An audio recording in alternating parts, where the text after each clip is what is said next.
Video शुरू करने से पहले आपको बता दें कि यदि अभी तक आपने हमारे चैनल को सब्सक्राइब नहीं किया है तो अभी कर लें और साथ में नोटिफिकेशन घंटी को भी दबाएं ताकि हमारी वीडियो सबसे पहले आप तक पहुंच सके।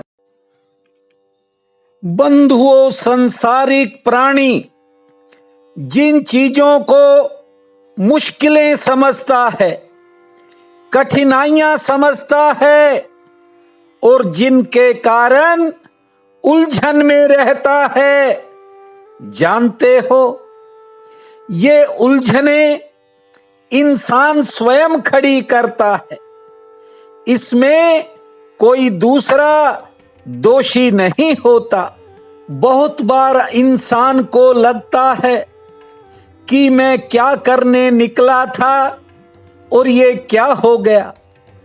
बंधुओं, कहते हैं कि एक आदमी सत्य की खोज करते करते थक गया। उसने बहुत से द्वार खटखटाए लेकिन खाली हाथ ही लौटा। कमी नहीं थी उसमें, गुरुओं के चरण दबाता था लेकिन उसकी आत्मा नहीं भरी। बहुत से वेद, शास्त्रों, सिद्धांतों का उसने अध्ययन किया और बहुत से उल्टे सीधे आसन भी लगाए। वर्षों बीत गए लेकिन जैसा था वैसा ही रहा। अब इस कारण उसके मन का विषाद बढ़ता जा रहा था। कारण जो चाहता था उसमें सफलता नहीं मिलती थी और हालात ऐसे हो गए कि उसकी आशा भी मर गई। एक दिन वह एक ऐसे गुरु के पास गया जिसका दूर दूर तक नाम था। जब वह उसके पास गया तो गुरु ने कहा, बता क्या चाहता है।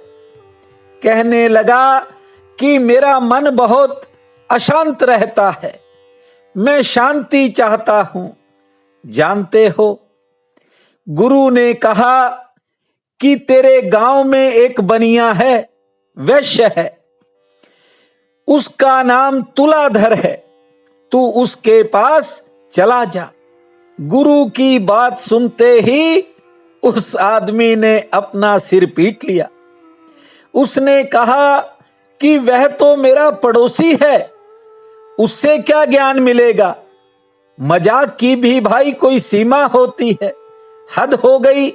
उसे मैं अच्छी तरह जानता हूं। उसने तोलने के अलावा जिंदगी में कोई दूसरा काम नहीं किया और इसीलिए उसको तुलाधर कहते हैं। सुबह से रात तक तोलता ही रहता है, उसे सत्य का क्या पता है। गुरु ने कहा, तू कोई और जगह खोजने लग गया, अब एक बार पड़ोस में भी खोज कर ले। कई बार ऐसा होता है कि जो पड़ोस में है उसके लिए हम दूर खोजते रहते हैं, जो भीतर है उसके लिए हम बाहर खोजते हैं।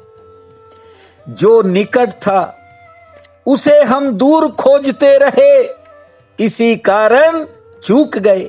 निज धर्म कहता है परमात्मा हमेशा पड़ोस में ही रहता है। अब वह व्यक्ति जब तुलाधर के पास गया तो तुलाधर का काम तो तोलना था। हालांकि उसे कोई नहीं जानता था, लेकिन जो ये व्यक्ति सत्य को जानने चला है इसे बहुत लोग जानते थे। अब वह तराजू तोल रहा था। जाकर के उसने कहा कि गुरु ने भेजा है, वह तुझे बताएगा कि शांति कैसे मिलती है, मन शांत कैसे होता है। बंधुओं, उसकी बात सुन करके जानते हो, तुलाधर ने अपनी जो तराजू थी उसके सामने रख दी और कहा कि बस कांटा बीच में रहे। न बाएं झुके न दाएं झुके, यही शांति पाने का राज है। और मैंने यही सीखा है, ऐसा मैं बाहर भी करता हूं और ऐसा मैं भीतर भी करता हूं। मैं हमेशा मध्य में रहता हूं। मैं ज्यादा नहीं जानता क्योंकि मैं तो एक दुकानदार हूं। बस इतना जानता हूं, इसी कारण मैं शांत रहता हूं, आनंदित रहता हूं और खुश रहता हूं। जो मुझे पाना था वह मिल गया। बंधुओं, मैंने बड़े बड़े महापुरुषों की किताबें पढ़ी। बहुत से महापुरुष एक शब्द प्रयोग करते हैं, सम्यक, और मैं समझता हूं कि सम्यक का अर्थ ही तुलाधर है। कहीं झुकाव नहीं, न अति में न गति में, मध्य में थिरता है। जानते हो, बहुत बड़ा शब्द है सम्यक। महात्मा बुद्ध भी सम्यक शब्द का बहुत प्रयोग करते थे। अगर वे कहते विवेक तो वे कहते सम्यक विवेक, क्योंकि विवेक भी इधर उधर ज्यादा झुक जाए तो मुसीबत में डाल देता है। जैसे कोई ज्यादा दवाई ले ले तो जहर बन सकती है। इसलिए बुद्ध हर शब्द में सम्यक साथ जोड़ते थे। इसलिए आपसे कहता हूं, आप थक इसलिए जाते हो क्योंकि आप एक तरफ ज्यादा झुक जाते हो। निज धर्म कहता है, इतना भी मत किया करो कि थक जाओ, और खाली भी मत बैठे रहना कि आलस्य से भर जाओ। न आलस्य न व्यायाम, दोनों के मध्य में जो बिंदु है उसको आपने खोजना है। इसलिए संसार में भी रहो और परमात्मा के बारे में भी सोचते रहा करो। वह आपके भीतर बैठा है, आपके पड़ोस में है, आप कहीं और खोज रहे हो। जरा सोचो, ये चैनल मैंने जब बनाया मुझे पता ही नहीं था कौन भाई कहां रहता है। आज हजारों की संख्या में बहन भाइयों के फोन आते हैं। बंधुओं, धरती का कोई ऐसा कोना नहीं जहां से फोन न आया हो।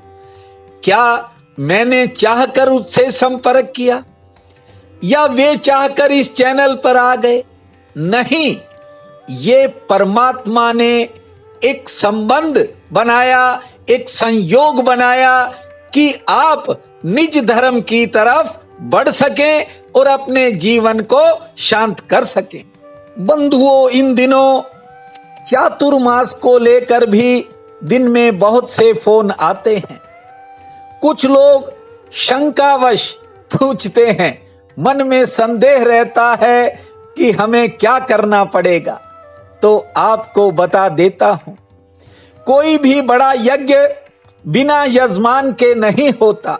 और मैंने पहले भी कहा था कि 120 यजमान मैंने चुनने हैं। ऐसा नहीं है कि कोई किसी चीज के बलबूते पर यजमान बनेगा। भाव जिसका हो गया वह जजमान बनने का पात्र हो जाएगा। निज धर्म कहता है कि असंभव को संभव बनाने के लिए 5 शक्तियों की जरूरत होती है।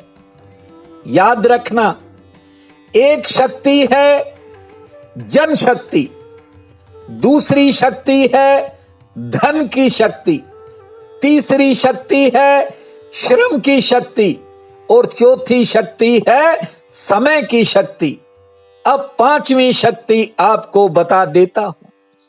5वीं शक्ति होती है मानसिक शक्ति। आपका मन हो, भावना हो तो फोन कर लेना। मैं कोई इस चैनल पर ऐसी बातें नहीं चलाना चाहता, क्योंकि चैनल पर हर तरह के बहन भाई हैं। मैं नहीं चाहता कि किसी के भीतर कोई हीन भावना आए। मैं आपका भाई हूं, आज तक आपके लिए जो बन पाया वो सूत्र आपको सुनाता रहा हूं, और निज धर्म के जो महत्वपूर्ण सूत्र हैं वे आगामी 4 महीनों में भी आपको सुनाऊंगा जब मैं चातुर्मास करूंगा, और विधिवत आपको उसमें सम्मिलित भी करूंगा। बंधुओं, वेद और शास्त्र कहते हैं कि ये मानव जन्म बार बार नहीं मिलता। यदि जो हो जाएगा वह ही काम आ जाएगा, अन्यथा सब कुछ यहीं छूट जाएगा। आज आषाढ़ कृष्ण पक्ष की अमावस्या है, लेकिन थोड़ा समय रहेगी। बहुत ही पुण्य काल है। उठते ही धरती मां को प्रणाम करना, 3 बार लंबी श्वास लेने के बाद 30 बार ताली बजाना, और 5 पौधों को जल देना, फिर आसमान की तरफ देखना, मां भगवती का नाम लेकर दिन के कामों की शुरुआत करना, गौ माता के लिए 2 रोटी निकालना, शाम के समय दुर्गा अंबे मां के सम्मुख दीप जलाना। जय जय जननी जय जय भूमा, जय जय जननी जय जय भूमा, इस महामंत्र को जपना समय मंगलमय रहेगा।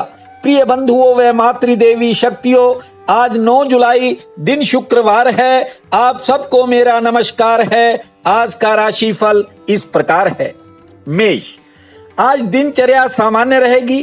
कार्य क्षेत्र में काम आसानी से निपटेंगे। आमदन के लिए दिन सामान्य रहेगा, कोई नई मुलाकात हो सकती है। वृषभ, दूसरों के कामों में आपका समय खर्च होने के योग हैं। आमदन के लिए दिन मध्यम श्रेणी का है। परिवार में किसी बात को लेकर मनमुटाव हो सकता है, धैर्य रखना होगा। मिथुन, आज रोजगार से अच्छे लाभ की संभावना है, लेकिन कोई निजी चिंता परेशान करेगी। आमदन लगभग ठीक होगी, यात्रा पर विचार होगा। कर्क, किसी करीबी के कारण मन में बेचैनी होगी। आमदन के लिए दिन ठीक है, कार्य क्षेत्र में काम का दबाव रहेगा। सिंह, आज मन में भविष्य को लेकर कुछ नए प्रश्न खड़े होंगे। करीबी लोगों से मिलन का योग है, दोपहर बाद समय बदलेगा, से ठीक रहेगी। कन्या, जरूरी किसी काम में अचानक कठिनाई आ सकती है। लेन देन के काम में राहत मिलेगी। सेहत पक्ष नरम है, दोपहर बाद अच्छा लाभ मिलेगा। तुला, आज कोई विरोधी आपके पक्ष में आ सकता है, समय भाग्यशाली है। कारोबार से आमदन ठीक होगी और कोई नया संबंध भी जुड़ सकता है। वृश्चिक, पुराने किसी साथी से मिलन का योग है। घर परिवार में सेहत से जुड़ी कोई चिंता भी बन सकती है। यात्रा में सावधानी रखें और आज कोई नई योजना सिरे चढ़ेगी। धनु, मन में विचारों का फैलाव रहेगा। स्थान परिवर्तन की इच्छा बन सकती है। किसी नई मुलाकात से फायदा होगा। मकर, कोई अपना निराश कर सकता है। संयम से काम ले में उतार चढ़ाव भरा समय रहेगा और दोपहर बाद समय बदलेगा। कुंभ, कार्य क्षेत्र में किसी बेवजह की परेशानी से सामना हो सकता है। कारोबार के लिए दिन ठीक है, सेहत पक्ष थोड़ा नरम रहेगा। मीन, घर परिवार में कोई नया खर्च आएगा। संतान संबंधी काम में इंतजार करना पड़ेगा, से ठीक रहेगी। मित्रों का सहयोग मिलेगा। आज का ये दिन आप सबके लिए अति शुभ फलदायी हो, यही मेरी प्रार्थना है। आपका बहुत बहुत धन्यवाद।